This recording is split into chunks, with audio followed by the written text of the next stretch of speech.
بسم الله الرحمن الرحيم والصلاة والسلام من لا نبي بعده. halkan waxaan ku qabanayaa maanso kooban oo dareen jacayl ka abuurmatay.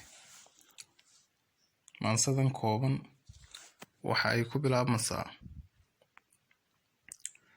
maansoy dhawaaq badan, dhidibkaagu adaga, dhismahaagu weyna, dhaymahaagu wacana, cimrigaagu dheera. maxaad ruux dhibana oo dhaawac oo bukaanoo la dhantaalay beri hore dhaqso ula tacaasha? maxaad ruux isdhiiboo dharaaruhu lagdeenoo waqtiyadu dhigteenoo dhaaxee awood gabay hore aad u dhufatoo dhiirigelin u fidisoo u dhowaaday guushii? dhudahayga maansada dhumucdoodu waxay tahay: mahadow dhabeeshani qurux loo dhameeyee, dhaqan lagu hagoogee, hidda dhowr ku ababtee, dherar joogle iyo muuq dhabeelaad ku sheegtee, dheeman loogu magac daray, xiska dhayga gelisoo naftu soo dhaweysee, dhududii hargeysiyo dhexyartii galbeedkiyo dhoomaha sanaagiyo, madhallaan koraayo dhirtoo cagaartoo, dhibicdooda ay siya maydhaaminayo kubabkeeda dhowr jeer, dhijaamaha xareedda leh qunyar ugu dhaceenoo dayax soo dhalaaliyo qorax dhalata mooye dhidig lala simaynoo dhulka hooyo joogtaa.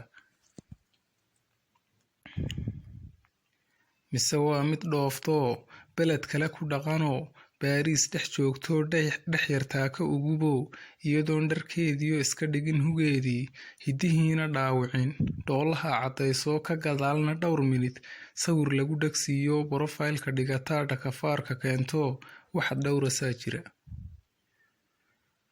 mise waaba dhowrkii dusha uun dhalaalee dhaqankooda buriyee, dhoodhoobka baratee dheehooga lumiyee, dhabankooda huurshee, waqtigiyo dharaaruhu markay dhinac u tuureen iska dhaashanayee fikir uun la dhuubtee istareesku dhaga tiray.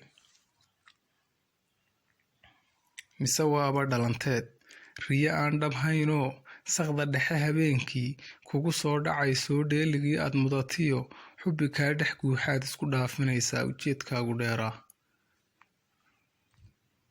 haddii aanu dhabar jabin iyo dheelid kaa noqon inay soo dhowaato caashaqu dhaqmaan fili, balse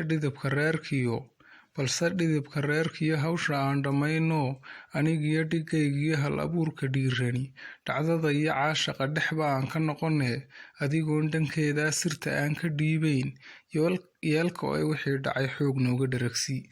wassalaamu calaykum waraxmatullaahi tacaala wabarakaatu.